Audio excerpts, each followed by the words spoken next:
Hey, welcome back to Inside the Vandals. I'm your host, Tom Purvis, and I'm joined now by women's basketball head coach Jon Newlee. Coach, thanks so much for being here. All right, good to be here, Tom. Well, Coach, let's start with that win on Thursday for you guys over Montana, a 78-61 win with over 1,000 fans in attendance. How big was that win?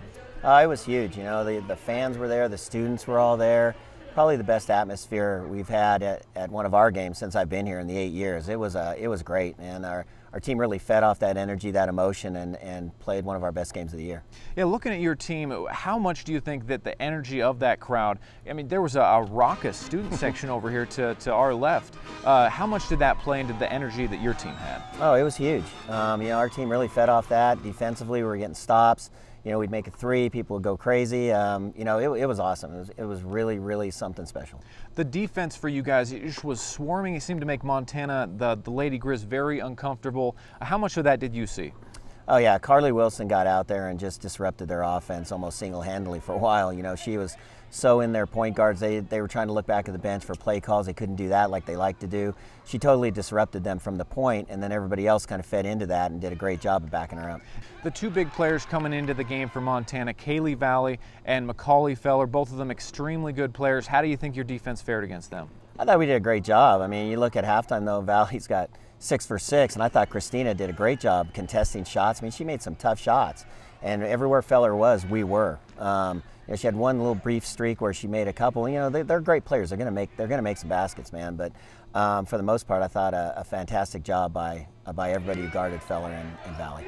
A key moment right at the end of that third quarter was Macaulay Feller, I think, picked up an intentional foul. You guys end up getting 2 free throws and then the ball, and you parlay it into a three-pointer at the end of the third quarter. You guys go from being up 12 to being up 17. How big of a momentum booster was that? It was big, you know. Bad move by Feller to grab her arm and then give us the free throws and the ball so we could end the quarter no matter what, you know, with that lead. And we ran our last quarter play to perfection, really, and got Christina that shot.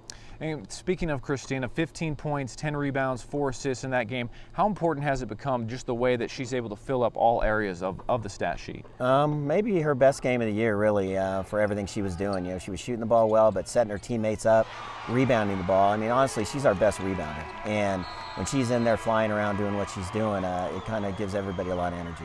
How good did it feel just to beat Montana? It had been 5 years since the Vandals had beaten Montana, and even just in terms of the conference, because you only played them once, and so if you guys end up tied now, you guys hold the tiebreaker. Yeah, we had to get them. It has been a while since we've beaten the Grizz. You know, we've had games where it's come down to the wire, missed a block out, we've missed some shots, we've done some things to cost us games, and this was great to just get on them, get a big lead, and keep it going.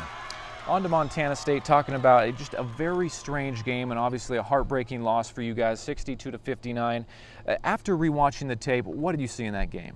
We turned the ball over way too many times. I mean, we were horrible in the third quarter execution-wise. You know, I was disappointed in our offensive execution in the third quarter in particular. 11 turnovers in that quarter alone, 15 in the second half, and only 2 assists. That's not our style. You know, we're trying to get 20 assists. We're trying to keep turnovers down under 10, and both things went bad for us Saturday night. Was there something that stuck out to you, a reason for the turnovers in that third quarter? Yeah, just decision making. I thought we made some really bad decisions, trying to force stuff early in the offense. We talked about making them play some defense. You know, if they take one thing away, you just got to keep going and be patient, and we had no patience in the third quarter.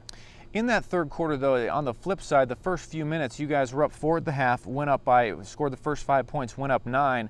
How much of an opportunity did you guys feel at that point to maybe even pull away? Yeah, that was our time. You know, they were down, they were feeling, you could tell their body language was going down. If we made a couple more stops, I feel like, score a couple more baskets, we could have blown it out. And instead, we let them get back in by our own play, and then they got their confidence back and were able to, you know, take the lead.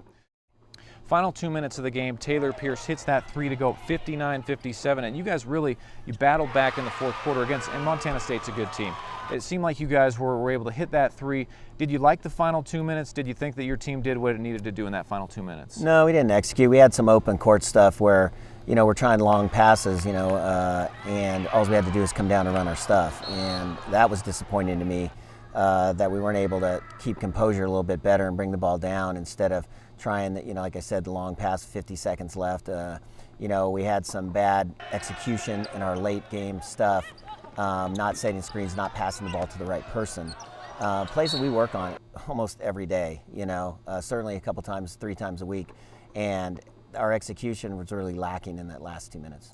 Talking with Vandals women's head coach Jon Newlee right now here on Inside the Vandals. Up next, you guys are on the road. You play Sacramento State and Portland State. Let's start with Sacramento State. If you could refresh our viewers as to this frenetic style they play, what do they do? What is this style they play? Well, they're going to be trapping and pressing all over the place for the whole game. He subs about every minute, 5 players in at a time. They're shooting a 3 anytime they can. I mean, they shot 80 threes against Cal. I mean, 20 of them. They're 20 for 80. So that's a record just in attempts. They made 25 threes against Portland State on Saturday out of 55 attempts. That's an NCAA record. So they're capable of being very hot. They're capable of being very cold. You just got to get out there and you got to rebound against them, though, and not turn the ball over. That's the keys against Sac State. That you may have kind of already answered what I'm about to ask next, but have teams, this style and other teams play them, do they figure this out to a certain extent? Do you just hope that you catch them on a night where they aren't hitting their threes as much? Well, yeah, you have to catch them on one of those nights as well. I mean, they're not great shooters, though. They're volume shooters. That's the whole thing. And last year we caught them on 2 good nights. They had 19 threes and 18 threes against us last year.